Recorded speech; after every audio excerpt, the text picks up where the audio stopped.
That's a snowmaking machine. And we are at Tahoe Ski Valley walking up Rubizal.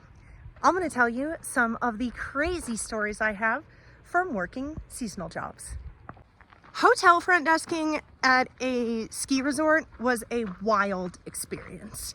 So we'll start with, there was a younger lady and an older man who came in, and when they checked in, they were pretty much fine, but later on in the night, things got weird because she comes up to the front desk from the hot tub, soaking wet in her bikini, smeared mascara, and she is clearly on some stuff. And we're thinking more than alcohol. And she's asking for a replacement room key. Like, okay, great. What room are you in? She doesn't know. Okay. What's the name on the reservation? She doesn't know. And at this point, I'm thinking something is wrong here, because I know that the man she checked into the hotel with is a much older dude. And I'm like, this woman's being trafficked or something. Like, what is going on? So another guest goes and gets her some food from the hotel bar. And while she's down there getting food from the hotel bar, we try to sort out what is going on here. And we don't call the police yet because my manager's pretty young and like doesn't think it's appropriate at the time. And at some point, the dude that she's with, this older gentleman, comes up and grabs her, collects her, and takes her back to the room. And that's actually before the guest gets back with the food from the hotel bar. And so the guest comes back with the food, and she and I are both kind of like, this is weird, let's go check on her. So I go with the guest to the room of this woman and this man to go bring her the food. And we knock on the door, we go in, and he is standing at the foot of the bed, pretty much screaming at her.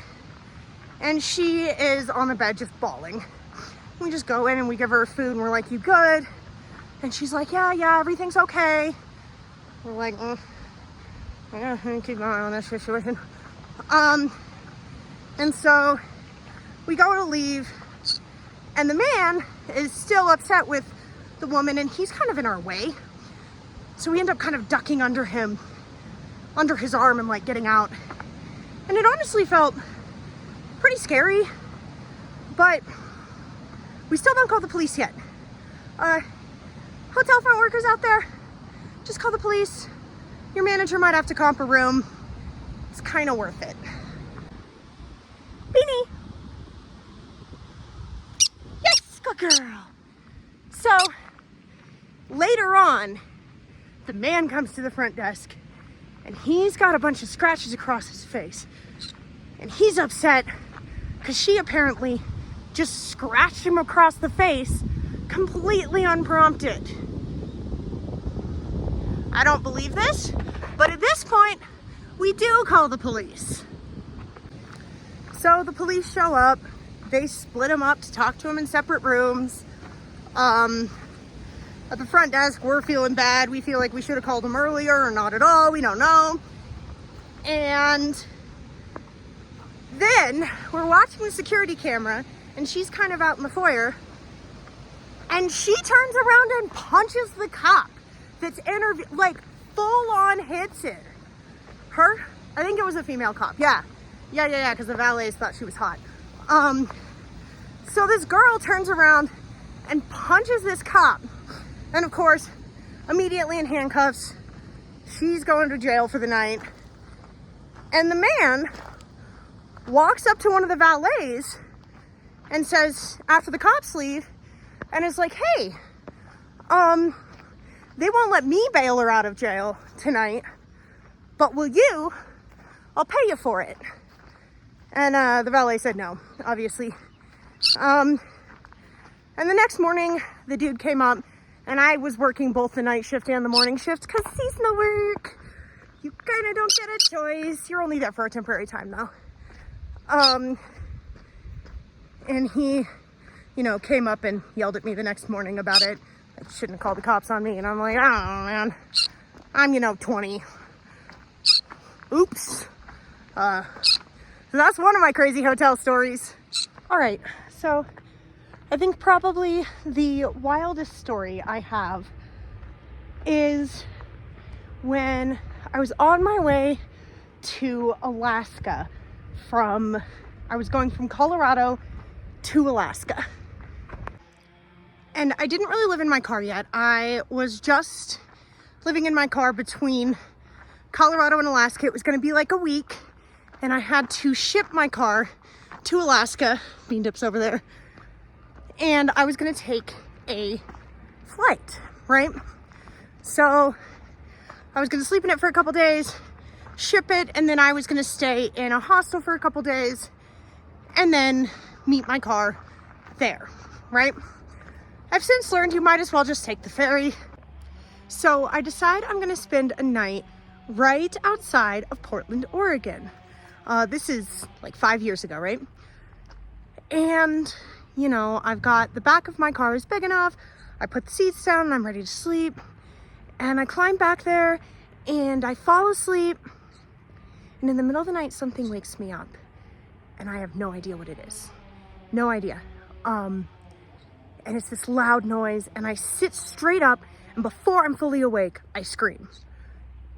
And then I fully wake up and I start looking around.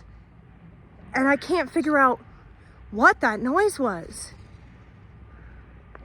Until I turn and look at my front passenger side window, and it is completely shattered. There's glass all over the passenger seat, and I've got a bunch of my stuff in the passenger seat so that I can sleep in the back. And I had been broken into, someone had broken into my car, into my window, while I was sleeping in the car. Yikes. But they only stole one thing. They stole a little fanny pack that had my meds, Zoloft, and my phone charger. And that's all they got. And they probably needed the Zoloft more than I did. I was able to replace the Zoloft at a Walgreens in Washington. And then the car proved more difficult. It missed its original ferry because it couldn't be on the ferry with a broken window, and I had to drive all over Washington and Oregon to find the part and the people willing to fix it. And it was expensive, pain in the butt. But I did end up getting it on the ferry, making my flight. I stayed in that hostel, and I got ringworm from there. I was leopard print all across my back, and I couldn't get rid of it because Alaska never dries out. But yeah, that's the time my car got broken into while I was sleeping in it. Let's do another crazy hotel story. This one is a lot more sad than it is crazy, but it was a wild experience. So I'm front desking, it's night again. The morning shifts are way less interesting than the night shifts, honestly, but you sometimes have to stay late at night. I'm front desking, it's evening, and there's this guy, he's been there for like 2 nights. He's scheduled to be there for like another 8. He's in his 70s. And oh my gosh, this man loves to come talk to the front desk workers. Loves it. It's all he wants to do all day is come talk to us. And he likes to try to have controversial conversations. Like, it's hard not to stick your foot in your mouth. Because he'll ask, like, how old do you think I am? And you're like, dude, first of all, I've seen your ID. I know how old you are. But secondly, I don't play this game. And he'll talk about nutrition. And he likes to tell our valet captain that he needs to lose some weight. So kind of a cantankerous dude. So later on that night, we get a call from the restaurant that this guy has a reservation at. And it's this very expensive restaurant. He always goes, he's always on time. He always tips well, which I feel like is why they noticed he wasn't there. And they're just like, hey, can we call a welfare check on this dude? Because he's never missed his reservation before. And he's old. So me and my supervisor, it's the same supervisor from my other hotel story. We decide we're gonna go knock on his door and do like a general welfare check. Knock 3 times. Front desk. No answer. Boom, boom, boom. Front desk. No answer. Boom, boom, boom. Front desk, we're gonna come in. And we unlock it with a little master key. They were like bracelets, they were kind of cool. And he is laying in the bed with his pants around his ankles and a bottle of Viagra on his nightstand, deceased. So we called the GM of the hotel. And at that moment, my mom showed up because she was visiting. She got a room comped. So yeah, that's my other hotel story. Let's lighten it up for a minute with one of my shorter stories. This was ski instructing, and I'm ski instructing probably 7-year-olds. And they're actually pretty good. We're up on the mountain, we're off the bunny hill, and I'm teaching them to go over some small jumps. This is the absorption and pop day, where I pretty much teach like how to pop off of jumps if you want, and how to absorb them so that you don't fly if you don't want to fly, and if you hit a roller or a jump that you don't want to air off of, right? And so I'm like, you know, they're kids, they want to learn to jump. And it's my first season ski instructing at this point, and I was not super awesome at some of the aspects. Like, I just hadn't encountered enough yet to know exactly what could go wrong. And so this kid is like, I'm gonna jump this. And I'm like, cool, go ahead, jump it. He's like, oh, look, there's my parents. And I'm like, cool. You know, show off, they're your parents. They've told me that you want to learn to jump. So this is, you know, in line with what your parents have told me. So go ahead. And this kid goes to jump.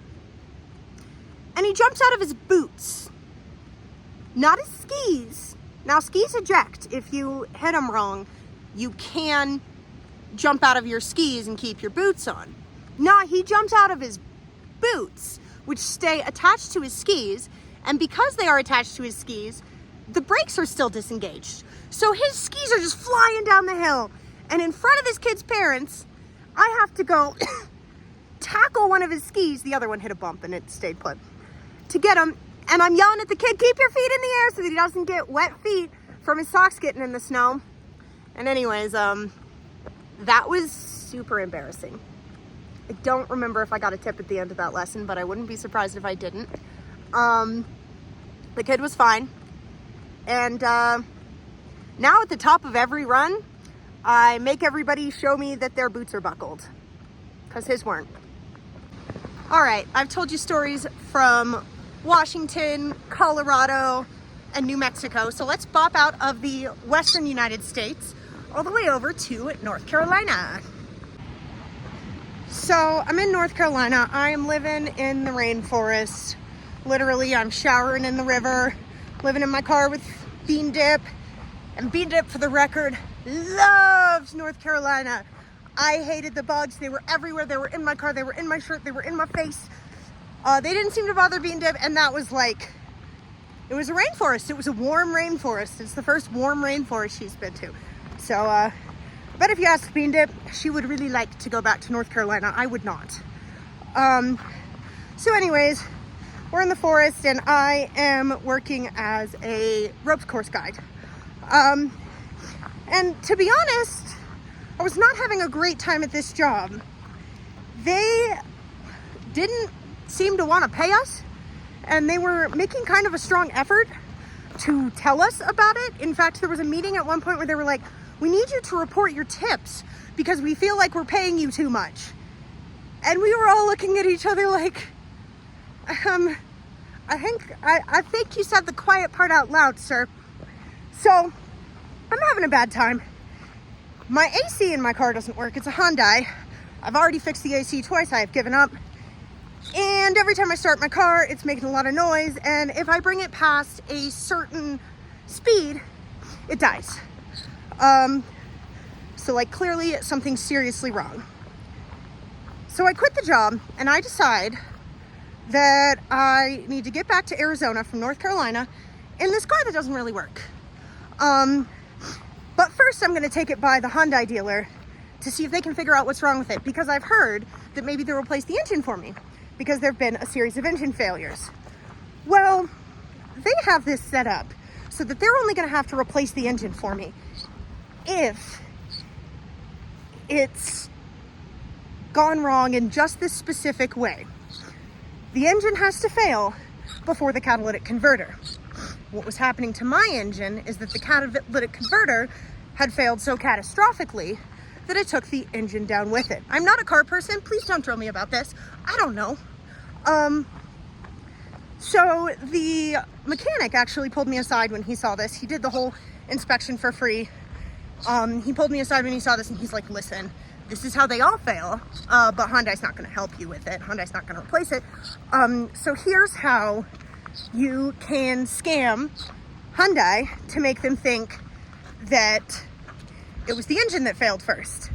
And basically he just wanted me to drain all the oil out of the engine, and then run the car with no oil, replace it with the dirty oil, and bring it into a Hyundai and be like, hey, my car doesn't work.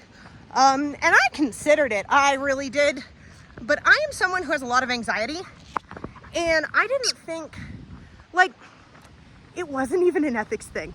It wasn't even remotely an ethics thing. It was just that I didn't think I could do it and deal with, 6-7 months of having my car in the shop or fighting whatever legal battles, so I didn't do it. So I decide I'm gonna drive all the way back to Arizona and go live with my mom because I was living in my car and, I needed somewhere to live. And I did it. No AC. Bean Dip did it with me. We drove North Carolina to Arizona with a maximum ability to drive at around 30 miles an hour. I got pulled over a couple times. I didn't get any tickets though. But woo! That was a trip. Mimi, come. So if you've made it this far, you should definitely like and subscribe and comment for the YouTube algorithm. It really helps my channel out. I have 2 more stories for you, both from the Western US. So the first of those last 2 stories, I was hiking in Wyoming, just outside of Jackson. And it's this big 15-mile loop. Closed some of the season for the moose migration, but I was there just as it was opening, and I was trail running. This is before I broke my foot, and so I'm out there trail running, and I come around this corner, and something runs out in front of me, and I accidentally trip over it. So I watch where it goes with my eyes, and it is a bear cub. And there are 2 more bear cubs and a mama bear on the other side of the trail. And the other 2 bear cubs start climbing this tree, and this one starts climbing this tree, and the mom goes up the tree a little bit, and then she turns around and looks at me. And I'll put that video here. Oh my God, I just startled a mother black bear and 3 cubs. Hey bear! I'm still very big! I'm leaving! So I slowly backed away after I took that video, because you have to slowly back away anyway. Might as well take the video. Black bears, what you want to do is you want to be as big as you can, as loud as you can. Don't turn around and slowly back away, and those were black bears. For brown bears, lay down, play dead, so that you're not intimidating them or, a threat to their territory. So that's my Wyoming bear story.